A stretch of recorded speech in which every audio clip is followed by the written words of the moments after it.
Kirby. Nice to see you. Brad Garrett, after all those Emmy wins, Noah Hawley says you had to audition for this role. I did, and luckily he gave me the opportunity to audition.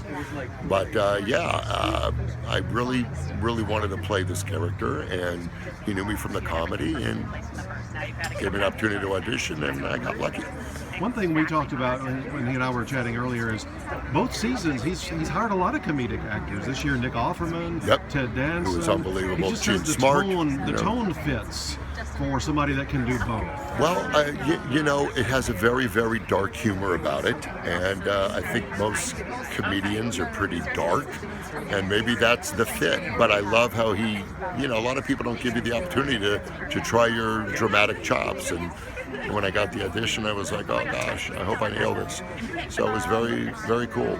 Actually, it's starting to kind of go that way. I just did a couple episodes on Law and Order, where Warren Leight, who's the showrunner on SVU, wrote me this character that was so incredibly dark and twisted. It's this very sick cop that I play in the season finale of SVU. So maybe I think this helped, maybe help some people realize that, a lot of us guys can do drama. It's all about opportunity.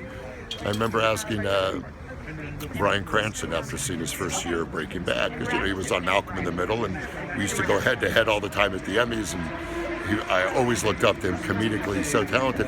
I said, this is the greatest role in the world on Breaking Bad. How did it happen? I mean, you're so amazing. He goes, opportunity.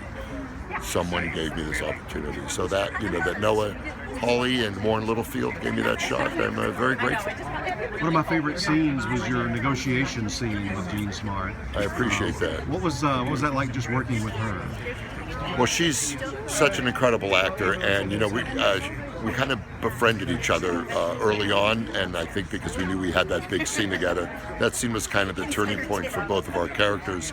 And we hung out a little bit, and I was always a fan of hers, and she was just so courageous, and to walk out there too as a woman that's always played pretty funny gals, and literally no makeup and no hair, and just go out there and just kill it the way she did. It was I was grateful to have that scene with her, but that was I looked around the first day on the set, and I'm like, okay, I'm gonna have to up my game a little here.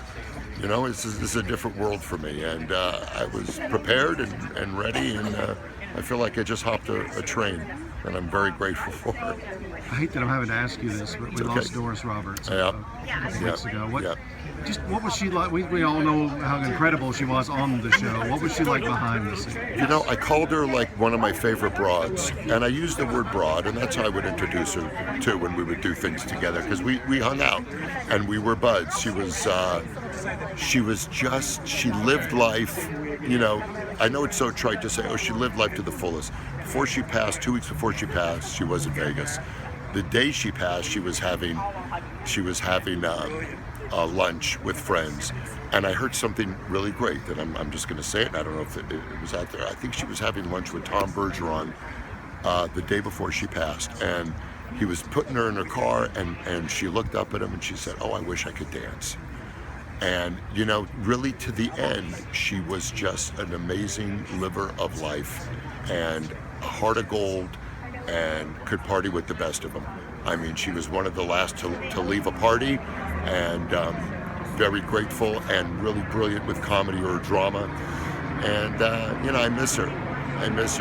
She's one of those people but hey, if you can live 90 like that, what's better? She didn't suffer a day, and she's upstairs hanging out with the biggies. So she knows how loved she was. Thank you so much. Thank you.